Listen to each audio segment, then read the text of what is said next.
प्रिय विद्यार्थियों, BCom part third. आज इंश्योरेंस में अपन बात करेंगे। जीवन बीमे से संबंधित कुछ चर्चा अपन ने लास्ट टर्म पर भी करी थी, उसी के कंटिन्यूएशन में आज अपन आगे इसमें बात करेंगे। मुख्य रूप से जीवन बीमा कराने का प्रोसीजर या बीमा कराने की विधि क्या होती है। देखिए, जीवन बीमे के अर्थ में अपन ने इस चीज़ को देखा है कि जीवन बीमा जो है वो दो पक्षकारों के बीच एक ऐसा अनुबंध है जिसमें किसी व्यक्ति के जीवन से संबंधित बीमा किया जाता है। तो बीमे के अपन ने दो भाग किए थे शुरू में, एक तो लाइफ इंश्योरेंस और एक जनरल इंश्योरेंस। तो लाइफ इंश्योरेंस कराने का क्या प्रोसीजर है, क्या प्रक्रिया है, उसके बारे में आज अपन अध्ययन करेंगे। देखिए, अपन सभी जानते हैं कि आज जीवन बीमा जो है वो बहुत लोकप्रिय होता जा रहा है। बहुत सी कंपनियां जो हैं वो जीवन बीमे का कार्य करती हैं।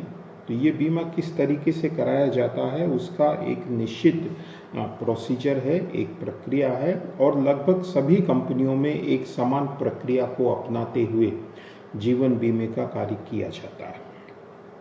तो जीवन बीमा का चूँकि उसको अपन एक अनुबंध मानते हैं, तो इंश्योरेंस कंपनीज जो हैं वो इंश्योरेंस का एक फॉर्म जारी करती हैं। तो सबसे पहला काम यही होता है कि जो भी व्यक्ति स्वयं का या अपने परिवार के किसी सदस्य का बीमा कराना चाहता है उसको ये प्रस्ताव फॉर्म, प्रपोजल फॉर्म भरकर देना होता है। तो इस प्रस्ताव फॉर्म में जो है वो बहुत सी सूचनाएं होती हैं कि बीमित व्यक्ति का नाम क्या है, उसकी आयु क्या है, उसका लिंग क्या है, उसी तरह से उसकी आय, उसके परिवार की स्थिति, उसका कार्य, सारी चीज़ों को इंश्योरेंस कंपनी जो है इसके माध्यम से जानने का प्रयास करती है। देखिए, इंश्योरेंस कंपनी ये जो बीमे का फॉर्म जारी करती है तो कॉन्ट्रैक्ट एक्ट की भाषा में ये एक प्रपोजल के लिए इनविटेशन है। यानी बीमा कंपनी एक तरह से हमको आमंत्रित कर रही है कि हम प्रस्ताव रखें बीमा कंपनी के सामने और फिर बीमा कंपनी उस पर अपना निर्णय ले, स्वीकार करने का या अस्वीकार करने का। यानी इंश्योरेंस कंपनी के द्वारा फॉर्म जारी करना जो है वो वाणिज्यिक भाषा में आप कह सकते हैं कि इनविटेशन फॉर ए प्रपोजल है, यानी प्रस्ताव के लिए एक निमंत्रण है।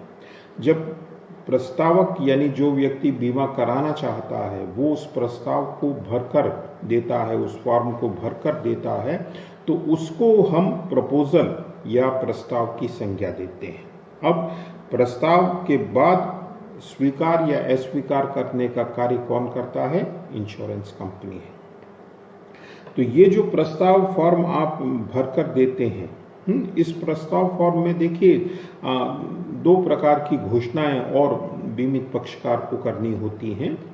तो पहली तो ये होती है कि प्रस्तावक ये अंडरटेकिंग भी देता है, ये घोषणा भी करता है कि उसने कोई भी महत्वपूर्ण जानकारी को छिपाया नहीं है और सारी जानकारी उसने इंश्योरेंस कंपनी को उपलब्ध करा दी है। क्योंकि देखिए, बीमे को हम परम सद्विश्वास वाला अनुबंध मानते हैं। तो परम सद्विश्वास वाले अनुबंध में ये कानूनी बाध्यता होती है कि आपको दूसरे पक्षकार को सारी जानकारी उपलब्ध करानी होती है। तो यहाँ पर जो प्रस्तावक है वो ये अंडरटेकिंग दे रहा है कि मैंने सारी महत्वपूर्ण जानकारी जो है वो इंश्योरेंस कंपनी को उपलब्ध करा दी है। अब इसका देखिए लीगल असर ये पड़ता है कि अगर वो जानकारी उपलब्ध नहीं कराता है तो एक निश्चित समय में इंश्योरेंस कंपनी अनुबंध को समाप्त करने का अधिकार रखती है। और दूसरी अंडरटेकिंग वो ये देता है कि यदि आवश्यकता समझता है इंश्योरेंस कंपनी यानी स्वीकर्ता, तो वो डॉक्टर आदि से या उसका जो भी जांच पड़ताल है वो कराने का अधिकार रखता है, या जो उसका फैमिली डॉक्टर है प्रस्तावक का, उससे वो महत्वपूर्ण जानकारी, सूचनाएं प्राप्त करने का अधिकार रखता है। फिर इस प्रस्ताव फॉर्म के साथ आपको आयु का प्रमाण पत्र प्रस्तुत करना होता है। क्योंकि देखिए, जीवन बीमे में आयु का एक विशेष महत्व होता है। आयु का विशेष महत्व इस रूप में होता है क्योंकि प्रीमियम का निर्धारण यहाँ पर आयु के आधार पर ही होता है। आप कौन सी पॉलिसी ले रहे हैं और आपकी आयु क्या है, इस बात पर प्रीमियम जो है वो निर्धारित होता है। तो इसलिए इंश्योरेंस कंपनी ने कुछ डॉक्यूमेंट्री प्रूफ के अंतर्गत इंश्योरेंस का आयु का प्रमाण पत्र जो है उसको अनिवार्य कर रखा है। तो जो भी इंश्योरेंस कंपनी ने स्पष्ट किया है कि कौन कौन से आयु के प्रमाण पत्र जो हैं वो वैध माने जाते हैं, तो उनमें से आपको कोई भी एक आयु का प्रमाण पत्र जो है वो प्रस्तुत करना होता है। तो ये सारा करके प्रस्तावक जो है वो अपना फॉर्म एजेंट को प्रस्तुत कर देता है, एजेंट को दे देता है। देखिए ये प्रोसीजर तो अपन देख रहे हैं, लेकिन एजेंट जो है वो स्वयं बीमे के फॉर्म अपने पास रखते हैं और वो प्रस्तावक से संपर्क करके उसके घर जाकर ये फॉर्म भरने का कार्य एक तरह से वो स्वयं ही करते हैं। लेकिन जहाँ तक प्रोसीजर की बात है कि प्रोसीजर यही होता है कि प्रस्तावक फॉर्म भरता है, प्रस्तावक जो है ये सारे प्रमाण पत्र देता है, जबकि व्यवहारिक रूप में क्या है कि एजेंट जो है ये सारी कार्यवाही जो है अपने स्तर पर ही प्रस्तावक से पूछकर पूरी कर लेता है। जब एजेंट को फॉर्म को भर लेता है, खुद अपने स्तर पर उसको चेक कर लेता है, तो उसके पश्चात क्या है कि एजेंट अगर जरूरी आप इंश्योरेंस की पॉलिसी इस प्रकार की लेते हैं कि जिसमें मेडिकल रिपोर्ट का होना भी ज़रूरी है, क्योंकि कुछ पॉलिसीज़ में मेडिकल रिपोर्ट आवश्यक बताई जाती है। तो अगर मेडिकल रिपोर्ट की ज़रूरत होती है तो इंश्योरेंस कंपनीज़ के कुछ ऑथराइज्ड अधिकृत डॉक्टर होते हैं, उनसे आपको शारीरिक मेडिकल टेस्ट कराने होते हैं, जांच करानी होती है और उसकी रिपोर्ट जो है वो प्रस्तुत करनी होती है। उसके बाद एजेंट जो है इस फॉर्म को शाखा में यानी ब्रांच ऑफिस में जमा करा देते हैं। ब्रांच स्तर पर भी इसकी जो है वो आवश्यक जांच पड़ताल की जाती है कि सारे कॉलम भरे हैं कि नहीं, उनमें सूचना सही दी गई है कि नहीं दी गई है, कोई सूचना कॉन्ट्राडिक्टरी तो नहीं है कि एक और आप कुछ लिख रहे हैं दूसरी और आप कुछ लिख रहे हैं आदि। उसके बाद प्रीमियम जमा कराने की बारी आती है, क्योंकि देखिए इंश्योरेंस की शुरुआत जब से ही मानी जा सकती है जब आप प्रीमियम जमा करा देते हैं। तो बीमित पक्षकार के द्वारा जो है वो प्रीमियम जमा कराया जाता है। प्रीमियम हम व्यवहारिक रूप में एजेंट को ही प्रदान कर देते हैं और एजेंट ही प्रीमियम जो है वो जमा करा देता है शाखा कार्यालय में। संबंधित विभाग जो है वो इसकी जांच पड़ताल करता है, ये देखता है कि रिस्क जो है वो सीमा के भीतर है या नहीं है, इस रिस्क को हम स्वीकार कर सकते हैं या नहीं कर सकते हैं। तो उनका एक प्रोसीजर तरीका है, उस आधार पर वो जांच पड़ताल करते हैं और निर्णय करते हैं कि इस बीमे प्रस्ताव को स्वीकार किया जा सकता है या नहीं किया जा सकता है, या किन शर्तों के परिवर्तन के आधार पर इसको स्वीकार किया जा सकता है। उस आधार पर विभाग जो है वो निर्णय लेता है और यदि संभव नहीं है तो वो खेद पत्र जारी कर देता है। हालांकि अब तक जांच एजेंट के स्तर पर भी हो गई है, डिपार्टमेंट के स्तर पर भी हो जाती है, तो इसलिए खेद पत्र जारी करने की नौबत तो बहुत कम आती है, लेकिन फिर भी विभाग जो है उसको ये अधिकार प्राप्त होता है अस्वीकार करने का किसी प्रस्ताव को, तो वो खेद पत्र भी जारी कर सकता है। अन्यथा बीमा को स्वीकार कर लिया जाता है और फिर इंश्योरेंस की पॉलिसी जारी कर दी जाती है जो एक परमानेंट डॉक्यूमेंट होता है। तो ये कुल मिलाकर जो है वो बीमा कराने का एक प्रोसीजर होता है। अब देखिए बीमे में अभी अपन ने चर्चा करी, देखा कि कुछ बीमा पत्र इस प्रकार के होते हैं जिनमें आपको मेडिकल की ज़रूरत पड़ती है, यानी डॉक्टरी परीक्षण की आवश्यकता होती है। तो इंश्योरेंस कंपनी ने डिफाइन कर रखा है कि उसकी जो विभिन्न प्रकार की पॉलिसीज़ हैं उनमें से कुछ पॉलिसी आपको मेडिकल वाली हैं, अधिकृत डॉक्टर के यहाँ आपको कुछ सर्टेन टेस्ट हैं वो कराने होते हैं, उसकी रिपोर्ट लगानी होती है, और कुछ पॉलिसीज़ जो हैं वो बिना मेडिकल वाली हैं, यानी जहां मेडिकल की आवश्यकता नहीं होती है। तो यदि सामान्यतः ये होता है कि जो बीमा सीमित राशि का है या बीमित की आयु जो है एक निर्धारित सीमा तक है, तो वहाँ बिना मेडिकल के भी बीमा जो है वो स्वीकार किए जाते हैं, क्योंकि बीमित पक्षकार भी जो है वो मेडिकल से एक तरह से एक अनावश्यक औपचारिकता से बचना चाहता है, उसमें पैसा भी लगता है, समय भी लगता है। तो दोनों प्रकार की इंश्योरेंस पॉलिसीज़ हैं, मेडिकल वाली और नॉन मेडिकल वाली। अब यदि अपन बीमा पत्र की बात करें तो देखिए, बीमा पत्र जो है वो बेसिकली 3 प्रकार के होते हैं।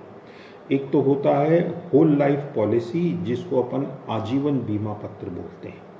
आजीवन, इसके नाम से ही इसका अर्थ स्पष्ट हो रहा है कि जब तक जीवन है, जब तक बीमा पत्र जारी रहता है, यानी इसमें बीमित पक्षकार को भुगतान उसकी मृत्यु के पश्चात ही प्राप्त होता है, उससे पहले प्राप्त नहीं होता है। तो मृत्यु के पश्चात भुगतान प्राप्त होता है, इसका मतलब ये है कि जो बीमित व्यक्ति है वो उस पैसे का प्रयोग करने की स्थिति में नहीं होता है, बल्कि उसके जो आश्रित हैं, उस पर जो निर्भर हैं, वो ही उस राशि का प्रयोग करने की स्थिति में होते हैं। तो इस दृष्टि से चूंकि व्यक्ति को उसके जीवन काल में भुगतान प्राप्त नहीं हो रहा है, तो इसमें विनियोग जैसा कोई तत्व नहीं है, इसमें केवल सेफ्टी या सुरक्षा की बात है।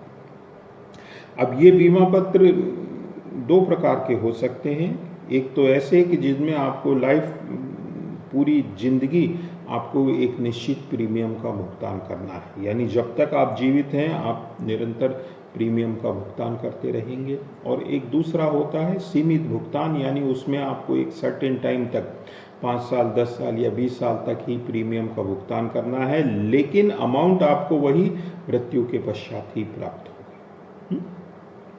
तो चूंकि इसमें प्रीमियम हम एक बहुत लंबे समय तक चुकाते हैं, तो इसलिए इसमें प्रीमियम की रेट जो हैं वो अपेक्षाकृत सीमित होती है, कम होती है। और दूसरा जीवन बीमा पत्र के प्रकार होते हैं बंदोबस्ती बीमा पत्र, या जिसको अपन एंडोमेंट पॉलिसीज बोलते हैं। ये बंदोबस्ती बीमा पत्र ही सर्वाधिक लोकप्रिय होता है। इसमें क्या व्यवस्था है कि एक निश्चित समय अवधि या बीमित पक्षकार की मृत्यु, दोनों में से जो भी पहले हो जाता है उस पर भुगतान का वचन दिया जाता है। यानी आपने 5 साल की पॉलिसी ली, तो 5 साल व्यतीत हो जाने पर या 5 साल के दौरान बीमित पक्षकार की मृत्यु हो जाने पर भुगतान किया जाता है। तो इसमें देखिए सुरक्षा भी है प्लस इन्वेस्टमेंट भी है, विनियोग भी है। यानी बीमित पक्षकार जानता है कि 5 साल पश्चात मुझे इतनी राशि बीमा कंपनी से प्राप्त हो जाएगी।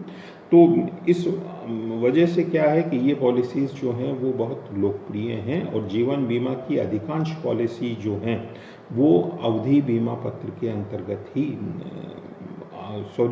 बंदोबस्ती बीमा पत्र के अंतर्गत ही आती है। अब ये कई प्रकार की इसमें पॉलिसीज़ हैं, तो जैसी आपकी रिक्वायरमेंट हो, जैसे ही आपकी प्रीमियम चुकाने की क्षमता हो, उसके आधार पर आप ये बीमा पत्र जो हैं वो क्रय कर सकते हैं। और एक तीसरे प्रकार का बीमा पत्र जो है वो अवधि बीमा पत्र होता है, जिसको अपन टर्म पॉलिसी के नाम से जानते हैं। देखिए, टर्म पॉलिसी एक खास प्रकार का बीमा पत्र है जो एक निश्चित समय अवधि के लिए ही जारी किया जाता है, और उस निश्चित समय अवधि में केवल बीमित पक्षकार की मृत्यु होने पर ही पेमेंट होता है। यानी उस निश्चित समय अवधि समाप्त होने तक यदि बीमित पक्षकार जीवित रहता है तो कोई भी राशि का पेमेंट नहीं किया जाता है। तो ये बहुत कुछ जो है वो सामान्य बीमे से मिलता जुलता है। जब व्यक्ति एक खास समय के लिए बहुत ज़्यादा अपने आप को जोखिम में महसूस करता है तो वो अवधि या टर्म बीमा पॉलिसी ले सकता है। जैसे मान लीजिए आपने किसी व्यक्ति को 5 साल के लिए लोन दिया, तो आप उसके लिए अवधि बीमा पत्र ले सकते हैं कि साहब अगर 5 साल में ये आदमी मर जाता है तो कम से कम मेरा लोन सिक्योर रहे, तो इसलिए आपने उसकी टर्म पॉलिसी ले ली। इसी तरह से कोई व्यक्ति मान लीजिए विदेश यात्रा पर जा रहा है, आजकल तो विदेश यात्रा कोई बहुत ज़्यादा जोखिम का काम नहीं रहा है, लेकिन जहां आपको जोखिम ज़्यादा रहता है लगता है वहां आप इस प्रकार की पॉलिसी ले सकते हैं। इसमें भी जाहिर सी बात है कि इन्वेस्टमेंट का तत्व नहीं है, केवल सुरक्षा की इसमें बात है। इंश्योरेंस कंपनी आपको ये भी ऑप्शन देती है कि बाद में आप अपनी टर्म पॉलिसी को आजीवन या बंदोबस्ती बीमा पत्र इसमें परिवर्तन कराना चाहें तो आप परिवर्तन कराने का विकल्प भी आपके पास मौजूद होता है, उपलब्ध होता है। तो ये 3 प्रकार के बीमा पत्र होते हैं: आजीवन, बंदोबस्ती और अवधि बीमा।